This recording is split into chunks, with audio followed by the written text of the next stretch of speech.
ئەنجومەنی پارێزگای سلێمانی کۆبوونەوەی ئاسایی خۆی ئەنجامدا و چەند پرسێکی تاوتێ کرد کە گرنگترینیان پرسی هەڵبژاردنەوەی ئەندامانی ئەنجومەنی شارەوانیەکان بوو.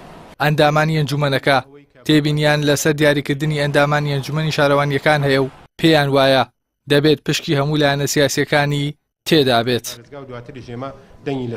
وإن من شخصي خوم هستعمل كوبنوكا بس يوم كركا أبي لأن السياسة كان شيء كابي شونك أما حق خواردنيكي لأن السياسة كان ترى توبليتو نلايد یەکە کارگەڕەکان زۆربەی بە پەنجەکانی دەستە ژمێرێن کە لایەنەکانی تر هەیەە بەڵام زۆربەیان یەکێتین و لە هەولێریش عینەنشت زۆربەیان پارتین لەبەرەوە حەقی شەرعی لایەنە سیاسەکانی تر ئەخورێت لەوە کاڵەیەکە کارگەڕەکان و ڕێکخراوە ناحکومیەکان ڕێکخراوە ناحکومیەکانی شێیە زۆربەیان یان یەکێتین یا پارتین بە پەنجەکانی دەستە بژێرن کە حیزبەکانە گەر چەند ڕێکخراوێکیان نەبێ ئەو تۆ نییە.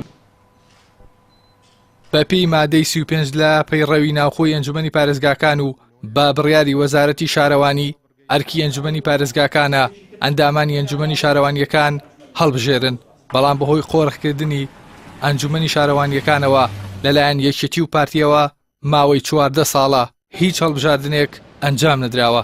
هاوکات سەرۆکی ئەنجومەنی پارێزگای سلێمانیش دەڵێت هەر کات پارێزگاری سلێمانی ناوی کاندیدەکانی ناردە ئەنجومەن ئەو کات دەنگیان لەسەر دەدەن. بە ڕاوێز لەگەڵ بەڕێز پارێزگار و لایەنە پەیوەندیدارەکان لە داهاتوویەکی نزیکە کۆتایی بە ئەوەی پێکێنانی ئەو ئەنجومەنە دێنین و دواتر تاوان دوای ئەوەی کە پارێزگاری سلێمانی ناوەکان دوای پێکێنانی ناوەکان و نردنی بۆ ئەنجومەنی پارێزگا دواتر لە ئەنجومەنی پارێزگا پەسە نەکرێت بۆ پێکێنانی ئەو ئەنجومەنە ومێ دەکەین ئەنجومەنێکی چالاک بێ و بتوانین لە ئاستی ئەنجومەنێک بێت لە ئاستی داخوازی داواکاریەکانی هاوڵاتیان نەبێت.